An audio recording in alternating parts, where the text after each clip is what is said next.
للہ الحمد والمنہ ونحمد اللہ عز وجل ونشکرہ۔ آپ لوگ بخیر ہیں؟ کون کون سے لوگ حاضر ہیں؟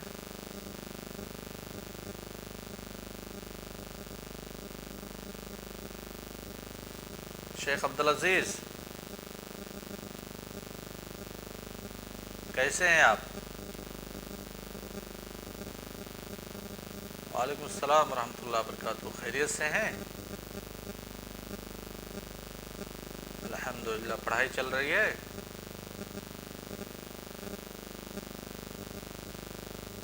روزانہ کے دروس سنتے ہیں یا پھر گول کر جاتے ہیں؟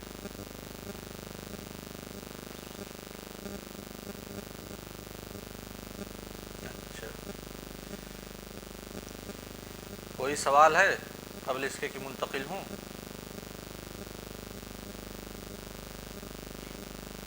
شیخ آفاق، کوئی سوال؟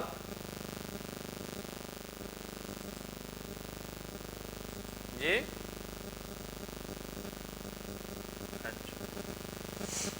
ٹھیک۔ الحمدللہ رب العالمین والصلاة والسلام علی نبینا محمد وعلی آلہ وصحبہ اجمعین ومن تبعہم بإحسان الی یوم الدین، اما بعد۔ جمعرات کے درس میں یہ بتلایا گیا تھا کہ ارکان ایمان کا جو تذکرہ امام طحاوی رحمہ اللہ نے اپنی کتاب العقیدہ الطحاویہ کے اندر کیا ہے، ان ارکان ایمان میں سے ہم ایمان باللہ، ایمان بالرسل، ایمان بالملائکہ اور ایمان بالکتاب، ایمان بالنبیین یہ پڑھ چکے ہیں، اور یہ وضاحت کی گئی تھی کہ جتنی بھی چیزیں ایمان سے متعلق ہیں، ارکان ایمان، ان میں ایمان دو طریقے کا ہوتا ہے، ایک ایمان مجمل اور دوسرا ہے ایمان مفصل۔ ایمان بالیوم الآخر کی بحث ابھی ہم نہیں پڑھے ہیں پیچھے، اس لیے ایمان بالیوم الآخر پہ انشاءاللہ یہاں پہ ترکیز کی جائے گی اور ایمان بالیوم الآخر ہی پہ فوکس کیا جائے گا۔ ایمان بالیوم الآخر، جیسا کہ آپ لوگ جانتے ہیں کہ ارکان ایمان میں سے جو ارکان ایمان 6 ہیں، ان میں سے 5واں رکن ہے ایمان بالیوم الآخر۔ ایمان بالیوم الآخر کے بارے میں بھی ایمان ہم دو طریقے سے لاتے ہیں، ایک ہے ایمان مجمل، یعنی ہر ایک مسلمان کے لیے جو بھی آدمی اپنے آپ کو اسلام کی طرف منسوب کرتا ہے، اس کے لیے ضروری ہے کہ وہ آخرت پر ایمان لائے، اس چیز پر ایمان لائے، یقین لائے کہ مرنے کے بعد وہ دوبارہ زندہ ہوگا اور اعمال کا حساب کتاب اللہ تبارک و تعالیٰ کے ہاں دینا ہوگا۔ یہ ایمان مجمل ہے۔ ایمان مفصل، جو شریعت نے، نصوص نے، قرآن نے، سنت نے یوم آخر کے تعلق سے جو تفصیلات پیش کی ہیں، ان تفصیلات کو اگر ہم پڑھتے ہیں اور وہ تفصیلات سندن اور متنن درست ہیں تو ان پہ یقین کرنا، ان پہ ایمان لانا ہمارے لیے ضروری ہے۔ سمجھ گئے شباب؟ ایمان بالیوم الآخر کے تعلق سے اللہ تبارک و تعالیٰ نے قرآن کریم میں اتنی تفصیلات بیان کی ہیں، جتنی تفصیل قرآن کے علاوہ کسی دوسرے کتاب میں نہیں مل سکتی۔ جو پرانی کتابیں نازل کی گئی، چاہے تورات ہو، انجیل ہو، زبور ہو، صحف ابراہیم ہو، وغیرہ وغیرہ، ان کتابوں میں ایمان بالیوم الآخر کا اتنا تفصیلانہ جائزہ نہیں ہے جتنا کہ قرآن کریم میں ہے۔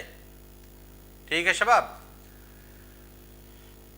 ایمان یوم آخر میں کیا کیا ہوگا، یا یوم آخر کی ہولناکیاں کیا ہیں، یوم آخر کا مقام و مرتبہ کیا ہے، آخرت پر ایمان کے فوائد کیا ہیں، کون کون سی چیزیں رونما ہوں گی، ان چیزوں کو بیان کرنے کے لیے اللہ تعالیٰ نے قرآن کریم میں مکمل طور پہ سورتوں کا ہی نزول کر دیا، سورتوں کا ہی انزال کیا۔ جیسے سورۃ الواقعہ، سورۃ الواقعہ میں کیا ہے، یوم آخر میں کون کون سی چیزیں رونما ہوں گی، کون کون سی چیزیں پیش آئیں گی، وہ ساری چیزوں کا بیان ہے۔ سورۃ الحاقہ، سورۃ التکویر،